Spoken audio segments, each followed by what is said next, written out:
বিসমিল্লাহির রহমানির রহিম। আল্লাহুম্মা সাল্লি আলা সাইয়্যিদিনা মুহাম্মাদিন ওয়া আলা আলি সাইয়্যিদিনা মুহাম্মাদিন ওয়া বারিক ওয়া সাল্লিম। তো আজকে আমরা শামাইল তিরমিজির আমরা অধ্যায়টা পড়ব বাবু মাজা ফি শাইবে রাসূলুল্লাহি সাল্লাল্লাহু আলাইহি ওয়াসাল্লাম। রাসূল সাল্লাল্লাহু আলাইহি সাল্লামের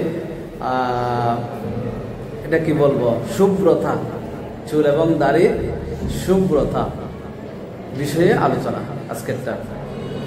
মানে রসুলের ইন্তেকালের সময় কয়টা দাড়ি এবং চুল কি হয়েছিল, সাদা হয়েছিল। এগুলো দেখতে কেমন ছিল, কেমন দেখা যেত, মানে সাহাবেরা সবগুলো বর্ণনা রেখেছেন। মানে রসুলের চুল দাড়ি কয়টা মতো পেকেছিল, সাদা হয়েছিল, এগুলো আবার সাদাগুলো দেখতে কেমন ছিল, কোন অবস্থা কিরকম দেখা যেত, মানে সবগুলো বর্ণনা সাহাবা একরকম ধারণ করে রেখেছেন। পৃথিবীতে এরকম কোন ব্যক্তি নাই যার পুরা অদ্যপান্ত যেটাকে বলা হয় শুরু থেকে শেষ পর্যন্ত প্রত্যেকটা বিষয় সংরক্ষিত আছে। তো প্রথমে আমরা হাদিসগুলো পড়ি, হাদিসগুলো পড়ার পরে আমরা এই বিষয়ে কিছু আলোচনা আমরা শুনবো। বিসমিল্লাহ। وبه قال حدثنا محمد بن بشار قال أخبرنا أبو داود أخبرنا همام عن قتادة قال قلت لأنس بن مالك رضي الله تعالى عنه هل خطب رسول الله صلى الله عليه وسلم قال لم يبلغ ذلك إنما كان شيبا في صدغيه ولكن أبو بكر خطب بالحناء والكتم। হযরত কাতাদা রাদিয়াল্লাহু তাআলা আনহু তিনি বলেন, আমি আনাস ইবনে মালিক রাদিয়াল্লাহু তাআলা আনহুকে জিজ্ঞেস করলাম যে আল্লাহ রাসূল সাল্লাল্লাহু আলাইহি ওয়াসাল্লাম কখনো কি হিজাব করেছেন? হিজাব কি আমাদের এই বিভিন্ন এখানে জায়গায় ওই কেউ কলব, যেটা বাংলায় কলব কলব বলে না, কলব, এটাকে আবার হিজাবও বলে ফেলে। হিজাব তো না, হিজাব মানে তো মেয়েরা যেটা বলে এটা হিজাব, তো হিজাব এটা খিদাব, এটা কি মনে রাখি শব্দটা, মানে এটা আমাদের আঞ্চলিক ভাষায় উচ্চারণ করতে গিয়ে মানে এটা হিজাব বলে বলে হয়, হিজাব লাগাইছে, কি লাগাইছে, হিজাব, এটা খিদাব, হিজাব লাগাইছে, হিজাব, হ্যাঁ এটা খিদাব, খা দোয়া তালে খিদাব, বুঝলি, মানে কালার পরিবর্তন করা, কি করা, ডাইরেক্ট খিদাব এটা হারাম না। খিদাব যদি খিদাব করার ক্ষেত্রে রং বাছাই করার ক্ষেত্রে বৈধ অবৈধ বিষয় আসতেছে।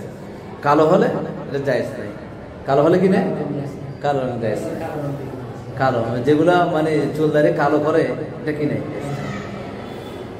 হাদিসে পাকের মধ্যে এসেছে ওমর রাদিয়াল্লাহু তাআলা আনহু যখন চুলদারি পেকে যাচ্ছিল, অনেকে বলেছেন আপনি চাইলে তো হিজাব লাগাইতে পারেন।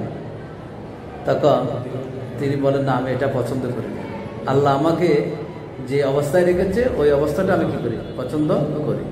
তাছাড়া একটা চুল যখন পেকে যায় তখন শত শত ফেরেশতা ওই মানুষটার জন্য আল্লাহর কাছে কি করে, ইস্তেগফার করে, দোয়া করে।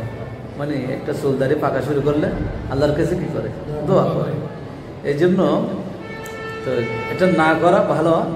তবে আল্লাহ রাসূল সাল্লাল্লাহু আলাইহি ওয়াসাল্লাম ইহুদিদের বিপরীত করার জন্য বলেছিলেন, হাসকে বলে ইহুদ, তোমরা ইহুদিদের বিপরীত করবা।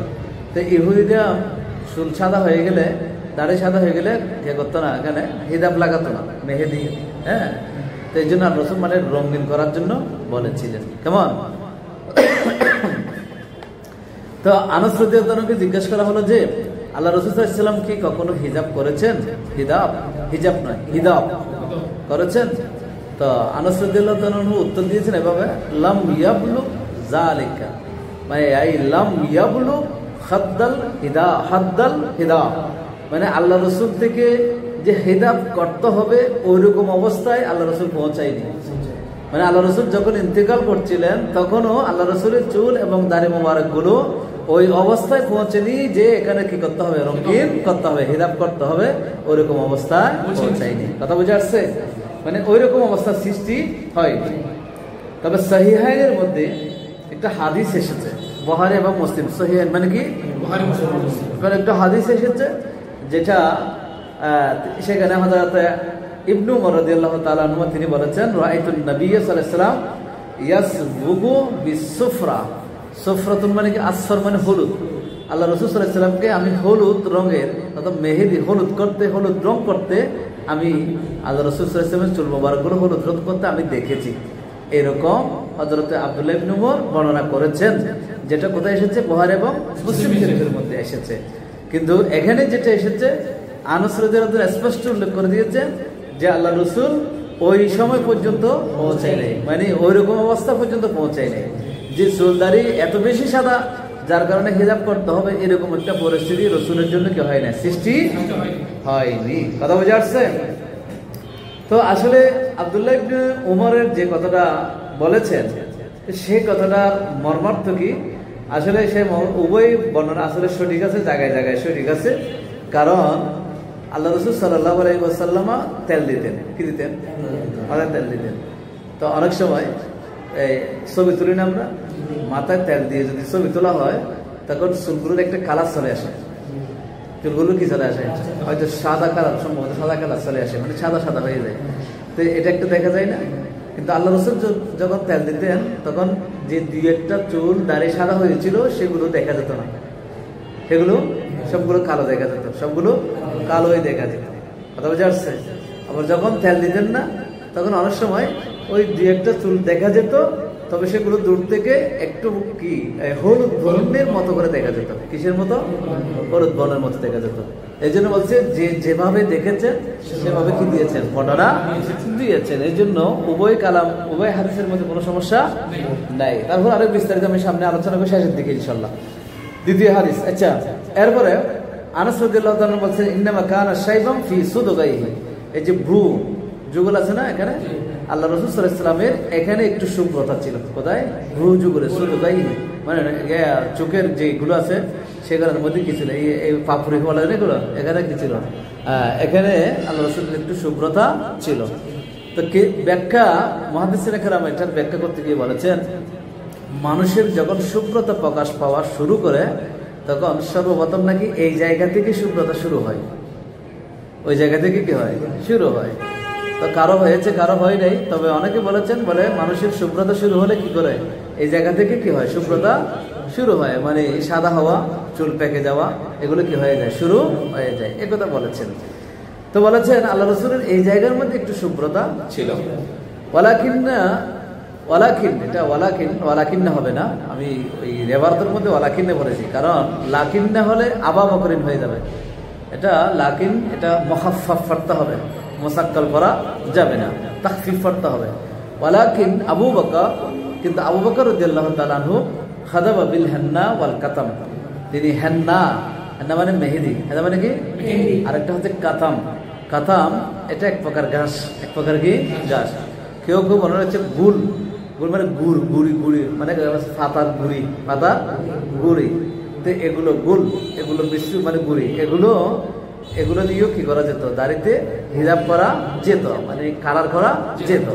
তো এগুলো দিয়ে আবু বকর রাদিয়াল্লাহু তাআলা আনহু কি করতেন, চুল দাড়িগুলো কালার করতেন। কথা বুঝে আসছে?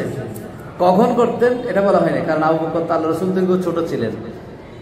তো আল্লাহ রাসূলের ইন্তেকালের পরে প্রায় 2.5 বছর তিনি খেলাফতের দায়িত্ব পালন করেছেন, তখন ওনার বয়স ছিল 63 বছর আবু বকর। তার মানে আল্লাহ রাসূল থেকে প্রায় 2.5 বছরের ছোট ছিলেন।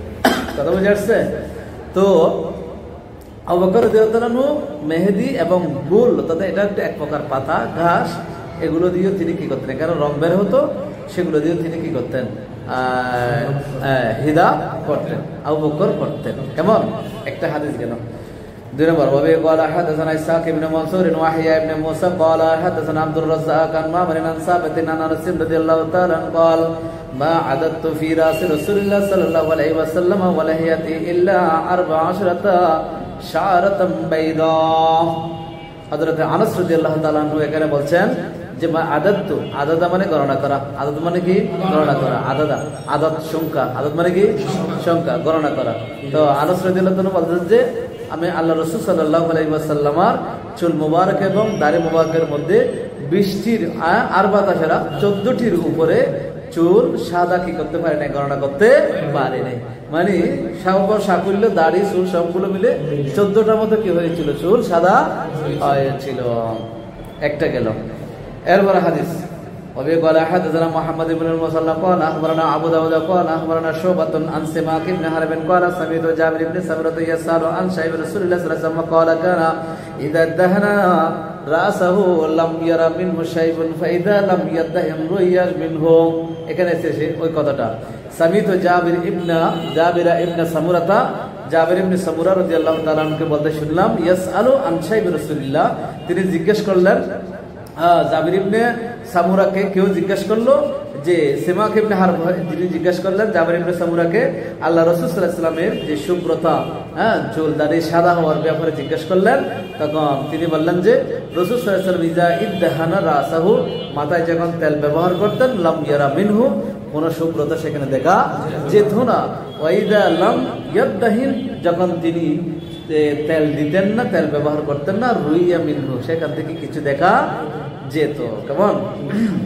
এরপর হাদিস حدثنا محمد بن عمرو بن الوليد الكندي الكوفي قال اخبرنا يحيى ابن آدم عن شريك عن عبيد الله ابن عمر عن نافع عن عبد الله ابن عمر رضي الله تعالى عنه وعنهم قال انما كان شيب رسول الله صلى الله عليه وسلم نحو من 20 شعرة بيضاء। এই হাদিসের মধ্যে আছে বৃষ্টির মতো চুলকি ছিল, চুলদারি ফাঁকা ছিল, এই কথা বলা হয়েছে এখানে। রাসূল সাল্লাল্লাহু আলাইহি ওয়াসাল্লামের চুলদারির মধ্যে কয়টা ছিল? 20টার মতো ছিল। আগের হাদিসে গেছে 14টা, আগের হাদিসে গেছে 14টা। এরপর হাদিস হাদাসানা আবু কুরাইব মুহাম্মদ ইবনে আলা ক্বালা আখবারানা মুআবিয়া ইবনে হিশাম আন শাইবানা আন আবি ইসহাক আন ইকরামাতা আন ইবনে আব্বাস ক্বালা আবু বকর ইয়া রাসূলুল্লাহ কাদ শিবতা قال شيبتني هود والواقعة والمرسلات وعما يتساءلون وإذا الشمس كورت। এখানে খুবই গভীর একটা কথা বলা হয়েছে, খেয়াল করো। হযরতে আবু বকর আব্দুল্লাহ ইবনে আব্বাস তিনি বর্ণনা করছেন, বলেন আবু বকর বললেন ইয়া রাসূলুল্লাহ, ওগো নবী, কাদে শিবতা, দেখলাম যে আপনি তো বুড়ো হয়ে গেছেন, আপনার চুল পেকে যাচ্ছে, আপনার চুল পেকে যাচ্ছে, মানে রাসূলকে বলতেছেন আর কি। বলা তো রাসূল বলতেছেন শাইয়াবাতনি হুদুন, এখানে মুজাফ মাহযুফ আছে, শাইয়াবাতনি সূরাতু হুদিন, না সূরা না, একটা হুদ আছে না, হুদ নামক সূরা, তা এটা আমাকে বার্ধক্য উপনীত করে দিয়েছে, আমার চুলদারি পাকিয়ে দিয়েছে। ওয়াল ওয়াকিয়া, সূরা ওয়াকিয়া, তারপরে ওয়াল মুরসালাত, সূরা মুরসালাত, ওয়া আম্মা ইয়াতাসাআলুন, ওয়া ইযা শামসু কুবিরাত, ইযা শামসু কুবিরাত, জানেন সূরা তাকবীর। এই সূরাগুলো আমার চুলদারি পাকিয়ে দিয়েছে, এই সূরাগুলো আমার চুলদারি পাকিয়ে দিয়েছে। কেন দিয়েছে? আচ্ছা, এটা আমি পরে বলবো, আমি অনুবাদটা করতেছি। এবং এরপর হাদিস وبه قال حدثنا سفيان بن وكيع قال اخبرنا محمد بن بشير عن علي بن صالح عن ابي ساكن عن ابي جحيفه قال يا رسول الله انا راك يا رسول الله نراك قد شبت قال قد شيبتني هود واخواتها। এখানে একই হাদিস। আবু জুহাইফা তিনি বললেন, সাহাবায়ে কেরাম বললেন ইয়া রাসূলুল্লাহ, আপনার যে চুলের শুভ্রতা আপনার মাথায় দাড়িতে প্রকাশ পেয়েছে। ক্বালা শাইয়াবাতনি হুদুন ওয়া আখওয়াতিহা, আমার কে সূরা হুদ এবং সূরা হুদের মতো আরো যে সূরাগুলো আছে সেই সূরাগুলো আমাকে কি করে দিয়েছে? বার্ধক্য করে দিয়েছে, বার্ধক্য করে দিয়েছে।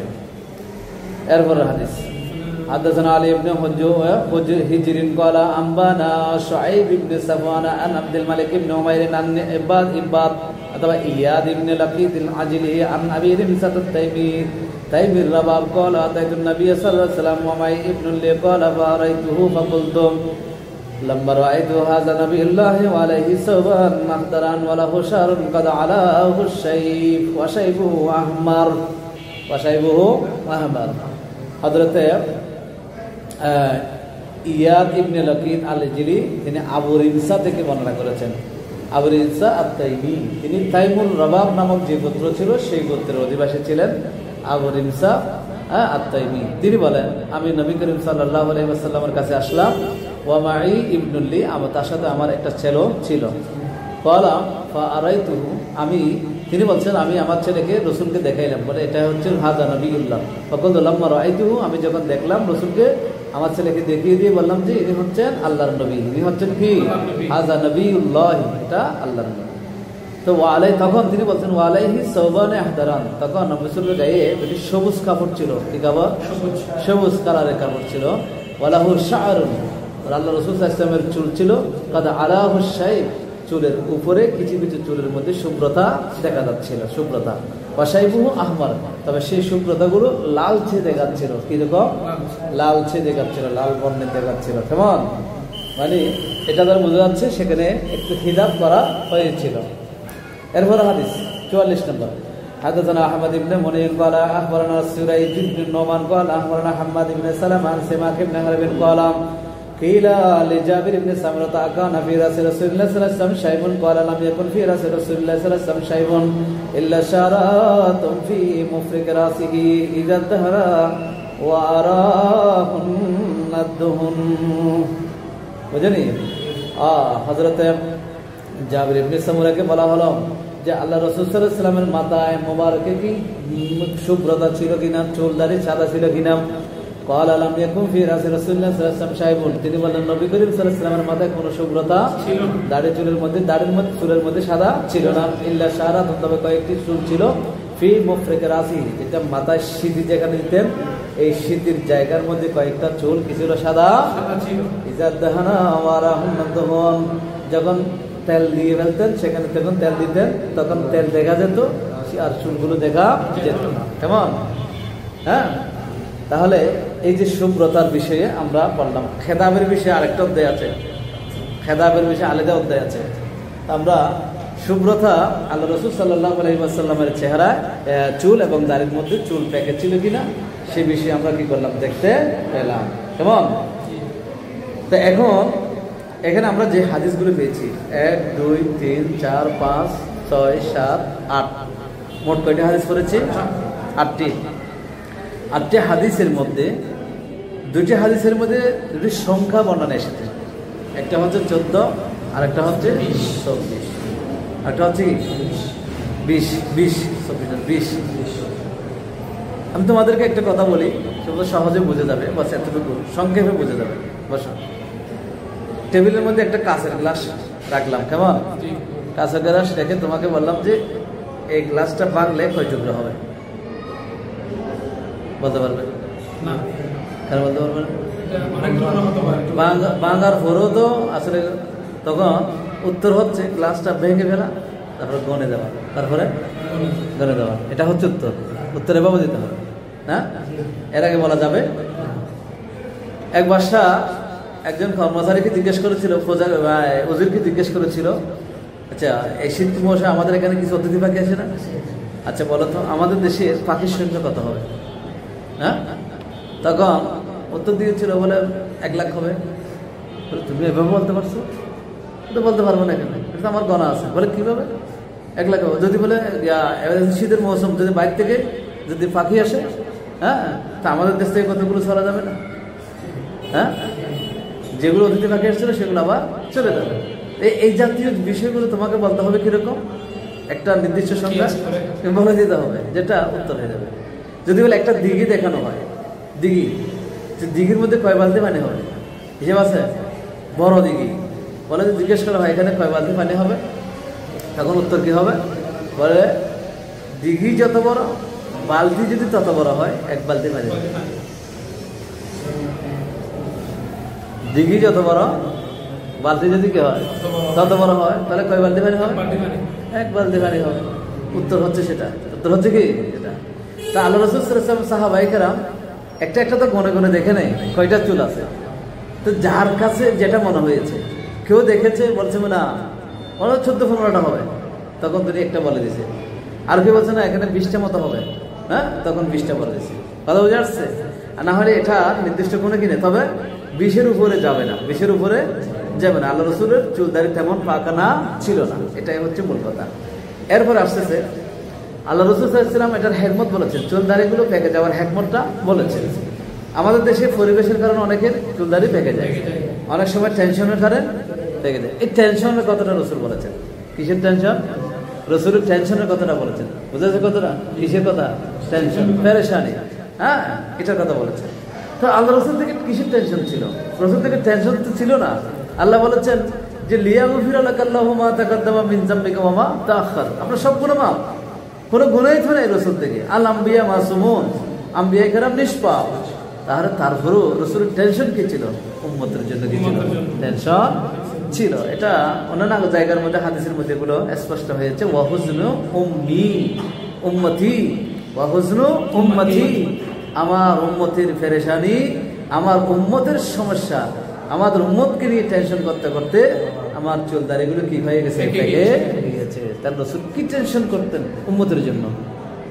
হযরতে ইমাম বাগাবী রাহমাতুল্লাহি আলাইহি শারহুস সুন্নাহ নামক কিতাবের মধ্যে একটা হাদিস রওয়ায়াত করেছেন। এক ব্যক্তি বললেন, রাআইতুন নবী সাল্লাল্লাহু আলাইহি ওয়াসাল্লাম ফিল মানাম, আমি আল্লাহ রাসূলকে স্বপ্নে দেখলাম। ফাকুলতু লাহু, নবীকে জিজ্ঞেস করলাম, ইয়া রাসূলুল্লাহ, রুইয়া আন্নাকা কুলতা শাইয়াবাতনি হুদুন, মানে আপনি তো বলেছিলেন যে আপনাকে বার্ধক্য উপনীত করে দিয়েছে, চুলদাড়িগুলো সাদা করে দিয়েছিল সূরা হুদ এবং সূরা হুদের যে আরো যেগুলো সূরা আছে এই সমস্ত সূরাগুলো আপনাকে কি করে দিয়েছিল? মানে চুলদাড়িগুলো, আপনার চুলদাড়িগুলো সাদা করে দিয়েছিল। তো বলে এটা বলেছিলেন? বলে নাম। রাসূল বলেন, হ্যাঁ আমি এটা বলেছি। তো ফকুল, তখন আমি জিজ্ঞেস করলাম, বিআইয়াতিন, বলে সূরা হুদের কোন আয়াতটা আপনাকে এই যে আপনার চুলদাড়িগুলো সাদা করে দিয়েছে? তখন রাসূল সাল্লাল্লাহু আলাইহি ওয়াসাল্লাম বললেন, ফাস্তাকিম কামা উমিরতা, ফাস্তাকিম কামা উমিরতা, সূরা হুদের মধ্যে একটা আয়াত আছে, ফাস্তাকিম কামা উমিরতা, আপনি ইস্তেকামত থাকুন, যেভাবে আপনাকে কি দেওয়া হয়েছে নির্দেশ, অটল থাকুন।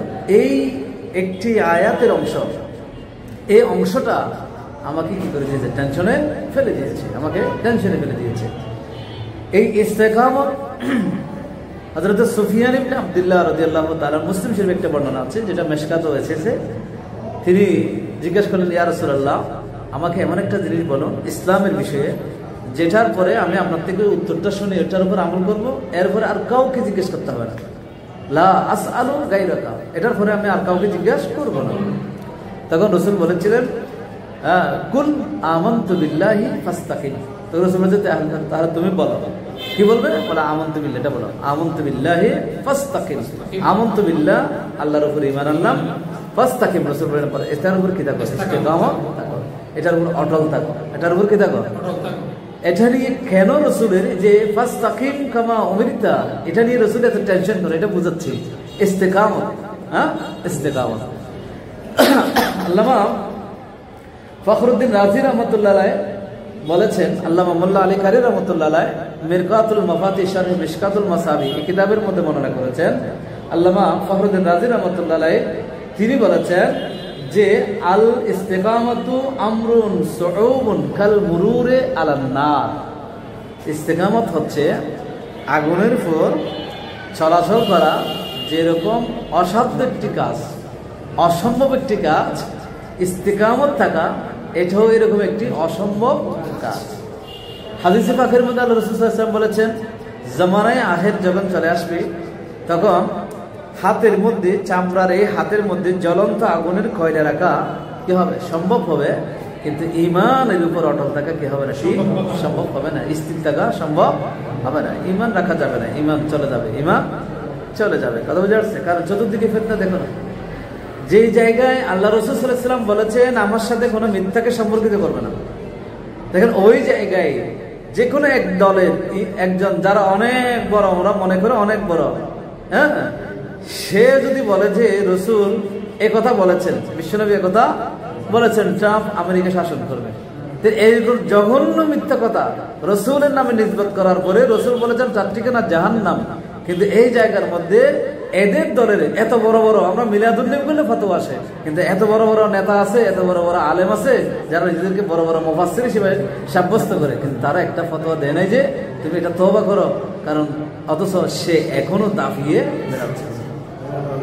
তারা তাহলে বোঝা যাচ্ছে এটা হচ্ছে ফিতনা, এটা হচ্ছে কি এখন নারে রিসালাত পেটে বলে ফালতু, এটা কি ফালতু, এটা ফালতু। কথা বোঝা যাচ্ছে? এটা কি যে হাদিসটা বললাম, আল্লাহ রাসূলকে জিজ্ঞেস করছে না, বলছে আমাকে একটা বলেন ওইটার উপর আমল করবো, এরপর জিজ্ঞেস করতে হবে না কাউকে। তো রাসূল কি বলছেন? কুল আমানতু বিল্লাহ ফাস্তাকিম, কুল আমানতু বিল্লাহ ফাস্তাকিম, আল্লাহর উপর ঈমান এনেছি, তো এখানে রিসালাত কোথায় আছে? রিসালাত আছে এখানে? কারণ তুমি কাকে জিজ্ঞেস করছো? রসুলকে জিজ্ঞেস করছে। এখন রসুলের কথা এটা বিশ্বাস করার আগে রসুল নফসকে বিশ্বাস করতে হবে, রসুলের জাত এটাকে বিশ্বাস করতে হবে। তোমার যদি রসুলের প্রতি ইমান না থাকে তাহলে রসুল কথা বলছে এটার উপর ইমান কিভাবে থাকবে তোমার? এখানে এখানে রিসালাত আগে চলে আসছে আরো। হ্যাঁ, তাওহীদের আগে কি রিসালাত? আমি মানবো, তাহলে তো রিসালাত অলরেডি চলে আসছে। মানে আপনাকে বিশ্বাস করি, তার মানে রসুলের বিশ্বাসটা অলরেডি হয়ে গেছে। সে বলতেছে আপনি যেটা বলবেন সেটাই মানবো, এরপর আর কাউকে জিজ্ঞেস করবো না। তার মানে সে রসুলের কথাটা আগে থেকে কি হয়ে গেছে?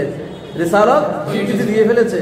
তখন রসুল বলছেন যেহেতু রিসালাত স্বীকৃতি তুমি দিয়ে দিয়েছ, এখন বলো আমানতু বিল্লাহ, তুমি আল্লাহর উপর ঈমান আনো। রিসালাত তো অলরেডি আছে। কুল হুয়াল্লাহু আহাদ সবচেয়ে দামি সূরা, সূরা ইখলাস সবচেয়ে দামি সূরা, সূরা ইখলাস। এখানে একত্ববাদের আলোচনা এসেছে, আল্লাহর একত্ববাদের পরিচয় তুলে ধরা হয়েছে। কিন্তু আল্লাহ একত্ববাদের পরিচয় দেওয়ার সময় হুয়াল্লাহু আহাদ এভাবে শুরু করতে পারতেন, কিন্তু আল্লাহ এভাবে দেন নাই। এখানে কুল দিয়েছেন। কি দিয়েছেন? কুল। কুল হচ্ছে রিসালাত। কুল হচ্ছে কি রিসালাত। কারণ কুল বলতে মানে নবীকে আপনি বলেন, আপনি বলেন। এখন আমি যখন বলবো, এখন আমার মধ্যে বিশ্বাস থাকলে না আমার কথাগুলো বিশ্বাস করবে। এখন আমার মধ্যে যদি বিশ্বাসই না থাকে আমার কথাগুলো বিশ্বাস করবে। কথা বুঝে আসছে? তো এগুলো এই যে ফিতনার যুগে এগুলো আছে, আমি কোথায় থেকে চলে গেছি। তো এই ফিতনার সময় ঈমান ধরে রাখা অনেক কঠিন। ঈমান ধরে রাখা, অনেক মানুষ আছে গ্রামে গঞ্জে এত সরল দেয়। তুমি বিভিন্ন ইউটিউবে বিভিন্ন সোশ্যাল মিডিয়াতে দেখবা এই যে ড্রোন ক্যামেরা দিয়ে ভিডিও করে। এরকম ড্রোন ক্যামেরা একজন শাসি যখন দেখছে, সে শুয়ে গেছে, বয়ে শুয়ে গেছে, এমন ভাবে ফালাচ্ছে, মানে ড্রোন ক্যামেরা দেখছে মানে কি আসছে এটা, এমন ভাবে ফালাচ্ছে সে মানে জমিরে ফরা যাচ্ছে, উঠে দৌড়াচ্ছে শুধু। কারণ হচ্ছে গ্রামের যারা কৃষক, যারা বিভিন্ন গ্রামে গঞ্জে মানুষগুলো যারা বসবাস করে, অধিকাংশ মানুষ সরল। এরা হচ্ছে মানে আগল নাই এরকম না, ওগুলো সরল। হ্যাঁ, সাদা সিধে মানুষ, সাদা সিধে মানুষ। এখন এই মৌলবীগুলো নিজেদেরকে মানে মুফাসসির করে নাম দিয়ে যখন যে কোনো কথা যখন মানে ডেলিভারিতে, তখন ওরা মনে হয় এটাই হাদিস এটাই কোরআন। কারণ এটা তো কোরআন জানে না। কথা বুঝে আসছে? এটা কোরআন, এটাই বলে। তো আমি যেটা কথা বলতে চাচ্ছিলাম, তাহলে এই কথাটা মনে রাখতে রাসূল সাল্লাল্লাহু আলাইহি ওয়াসাল্লাম বলছেন ইস্তিকামত থাকো। হ্যাঁ, তো কামা ফাস্তাকিম কামা উমিরতা, এই আয়াতের কারণে রাসূল খুবই চিন্তিত ছিলেন, কারণ উম্মত ইস্তিকামত থাকতে পারবে কিনা, এই জন্য তিনি কি ছিলেন? বেশি চিন্তিত ছিলেন। সুফিয়ায়ে কেরাম বলেছেন আল ইস্তিকামাতু খায়রুম মিন আলফি কারামাতিন। কোন মানুষ হাজারের উপরে কারামত দেখানোর চেয়ে ইস্তিকামত থাকা এটা আরো কঠিন, অধিক উত্তম। অধিক কারামত দেখায় লাভ নেই, কারামত দেখায় লাভ নেই। বুঝাচ্ছি? আউলিয়া কেরামের কিছু বিষয় আছে। একটা মকামে রেজা একটা স্তর আছে, এটা আমার জীবন আলোচনার মধ্যে একটা আলোচনা আছে। মকামে রেজা, মকামে রেজা হচ্ছে তোমার উপরে কেউ ক্ষতি করেছে, মন চাচ্ছে প্রতিশোধ দিতে, মন চাচ্ছে কি নিতে? প্রতিশোধ নিতে। কিন্তু মকামে রেজা হলো প্রতিশোধ না নিয়ে আল্লাহর ফায়সালার উপর সন্তুষ্ট হওয়া। কি হওয়া? এখন অনেকে বলে আব্দুল কাদের জিলানী নাযারতু ইলা বিলাদিল্লাহি জামাআন কাহারদারাতিন আলা, বলেছে আমার হাতের তালুর মধ্যে একটা সরিষার শস্যের দানার পরিমাণ দেখি পুরো পৃথিবীটাকে। হ্যাঁ, এখন অনেকে বলতে পারে যে আব্দুল কাদের জিলানী একথা বলেছেন, তো সে পৃথিবীটা হাতের তালুর মধ্যে যদি সরিষার শস্যের দানার মতো হয়, তাহলে আমেরিকা যে পৃথিবীতে এত জুলুম করতেছে, আমেরিকাকে একটা নখের মাথা দিয়ে এভাবে উল্টে দিতে পারে না? এত পাওয়ারফুল। হ্যাঁ, বলে না? বলে। তো এটা এত পাওয়ারফুল, তো এটা তো মকামে খেলাফ। আমেরিকাকে উল্টিয়ে দেওয়া, আল্লাহর ওলি যারা তারা প্রতিশোধ পরায়ণ হওয়া, হ্যাঁ, এটা হচ্ছে কিসের খেলাফ? মকামে খেলাফ। এই জন্য আল্লাহর ওলিরা প্রতিশোধ পরায়ণ কখনো হয় না। এদেরকে জুলুম করলে বের করে দিল, তারপরে এরা প্রতিশোধ নেয় না, এরা আল্লাহর কাছে কি করে? দোয়া। অনেক সময় নিজের জন্য দোয়া করে না, কারণ এটাও মকা রেজার খেলাফ। নিজের জন্য দোয়া করে না, কারণ ফয়সালা তো আল্লাহ, কার ফয়সালা? কার? ইনিল হুকমু ইল্লা লিল্লাহ। আল্লাহর নির্দেশ, আল্লাহর হুকুম ছাড়া কোনো হুকুম নাই, ফয়সালা আল্লাহ। তো ফয়সালা যখন আল্লাহ দিয়ে ফেলেছেন, তার মানে আমার ভাগ্যে এখন যেটা এসেছে এটা আল্লাহর কাছ থেকে কি ছিল? ফয়সালা ছিল। সুতরাং এটার জন্য কারো অভিযোগ নেই, এটা মকামে রেজা। তো যেই মানুষগুলো ওই জায়গায় পৌঁছতে পেরেছে, সেই মানুষগুলোকে বলা হয় বেলায়েতের সর্বোচ্চ মকামে পৌঁছতে পেরেছে। যারা ওখানে পৌঁছতে পারে নাই তারা কারামত দেখায়। তারা কি দেখায়? কারামত দেখায়, বুঝা নেই? তো কারামত যেগুলো দেখায় সেগুলো হচ্ছে এগুলো ও মকামে রেজা পর্যন্ত পৌঁছাতে পারে নাই, মকামে রেজা পর্যন্ত পৌঁছাতে পারে নাই, এই জন্য কারামত জাহির হয়।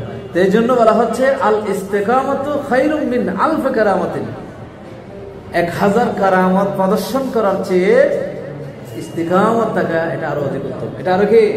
এটা কারা বলেছেন? সুফিয়ায়ে কেরাম বলেছেন। এগুলো সব মোল্লা আলী কারি রাহমাতুল্লাহ আলাইহ এটা যার মধ্যে বেরকাতুল মাফাতিহ, ওই যে হাদিসটা বলেছিলাম সেই হাদিসের ব্যাখ্যায় বলেছেন। কথা বোঝা যাচ্ছে? ইমাম গাজ্জালী রাহমাতুল্লাহ আলাইহ তিনি বলেছেন আল ইস্তিকামাতু আলা সিরাত ফিদ দুনিয়া সা'বুন কাল মুরুরি আলা সিরাতি জাহান্নাম। জাহান্নামের যে রাস্তা আছে সরু, চুলের চেয়ে সূক্ষ্ম, কুরের চেয়ে ধার, চুলের চেয়ে সূক্ষ্ম, খুরের চেয়ে ধার। এই যে ব্রিজ, সেই সিরাত রাস্তা, সেই রাস্তা দিয়ে চলাচল করা, জাহান্নামের উপরে রাস্তা দিয়ে চলাচল করা যতটা না কঠিন, তার চেয়ে আরো কঠিন হলো ইস্তেকামত থাকা। অথচ দুনিয়াতে কি থাকা? তার চেয়ে কি আরো কঠিন। তার মানে আমরাও এক প্রকার এখন ওই ইস্তেকামতের ভিতরে আছি। ইস্তেকামত এটা সোজা বিষয় নয়, সহজ বিষয় নয়, সহজ বিষয় নয়। কথা বলে এটা ইমাম গাজ্জালী রাহমাতুল্লাহ আলাইহ বলেছেন। হ্যাঁ, এটা বলেছেন ওয়াকুল্লু ওয়াহিদিন মিনহুমা আদাকু মিনাশ শার ওয়া আহুদ্দু মিনাস সাইফ। দুনিয়ার রাস্তা বলো আর জাহান্নামের রাস্তা বলো, দুইটাই চুলের চেয়েও সূক্ষ্ম এবং কুরের চেয়েও বেশি ধারালো, কুরের চেয়ে বেশি ধারালো। এই জন্য কি করে ইস্তেকামত থাকা অনেক কঠিন। এই ইস্তেকামত উম্মত থাকতে পারবে কিনা? আমি রাসূল তো পর্দা করছি, উম্মতকে ছেড়ে যাচ্ছি। আমার উম্মত, আমি যেই বিধান দিয়ে যাচ্ছি, যে ইসলাম দিয়ে যাচ্ছি, সেই ঈমানের উপর অটল থাকতে পারবে কিনা, এই টেনশনে আমি রাসূলের চুল দাড়িগুলো কি হয়ে গেছে? সাদা। আরেকটি বর্ণনা এসেছে, ওই যে ব্যাখ্যা এসেছে শাইয়াবাতনি হুদুন ওয়াল ওয়াকিয়া ওয়াল মুরসালাত। এই যে সূরাগুলো আছে, এই সূরাগুলোর মধ্যে আহওয়ালুল কিয়ামতে ওয়া আহওয়ালুহু, মানে কিয়ামতের অবস্থা এবং কিয়ামতের ভয়ানক পরিণতি সম্পর্কে কি করা হয়েছে? বর্ণনা করা হয়েছে। এই ভয়ানক বর্ণনাগুলো আমি রাসূল যখন তেলাওয়াত করি তখন আমি স্থির থাকতে পারি না, কারণ আমার উম্মত কি করবে কিয়ামতের ময়দানে? আমার উম্মতের কি হবে? আমার উম্মতের কি হবে? এই আমার উম্মতের এই পেরেশানি আমার চুলদারিগুলো কি করে দিয়েছে? সারা দিয়েছে। তো আল্লাহ তাআলা কিন্তু অভয় দিয়েছেন সূরা আলাম নাশরাহ লাকা, এটার মধ্যে আলাম নাশরাহ লাকা সাদরাক ওয়া ওয়াদা'না আনকা ওয়িজরাক আল্লাযী আনকাদা যাহরাক। যেই হে রাসূল, আমি আপনার পৃষ্ঠ থেকে বোঝাগুলো নামিয়ে দিয়েছি। আমি কি নামিয়ে দিইনি? যেই বোঝা আপনার পিঠ বাঁকা করে দিয়েছিল। তো মুফাসসিরিনে কোরআন বলেছেন বিজরুন বিজরাক। এই যে বোঝা, বোঝা বলতে কি বোঝানো হয়েছে? এটা হচ্ছে বিজরু যুনুবিল উম্মতে, উম্মতের গুনার বোঝা, উম্মতের গুনার বোঝা। এটা আল্লাহ রাসূলের পিঠ বাঁকা হয়ে যাচ্ছিল টেনশন করতে করতে, তা আল্লাহ অভয় দিয়েছেন, আমি এটা নামিয়ে দিয়েছি। এটা কি দিয়েছি? নামিয়ে দিয়েছেন, অভয় দিয়েছেন। এরপরও এত অভয় পাওয়ার পরেও রাসূল আল্লাহর পক্ষ থেকে শুভ সংবাদ পাওয়ার পরেও আল্লাহ রাসূল সাল্লাল্লাহু আলাইহি ওয়াসাল্লাম সর্বদা কি থাকতেন? টেনশনে থাকতেন। রাসূল সর্বদা টেনশনে থাকতেন, রাসূল সর্বদা পেরেশান থাকতেন যে আমার উম্মতের কি হবে, আমার উম্মতের কি হবে। কথা বোঝা যাচ্ছে? এই কথাগুলো এখানে এসেছে। তাহলে আজকে আমরা রাসূলের কয়টি দাড়ি চুল সাদা ছিল সেটা জানতে পারলাম।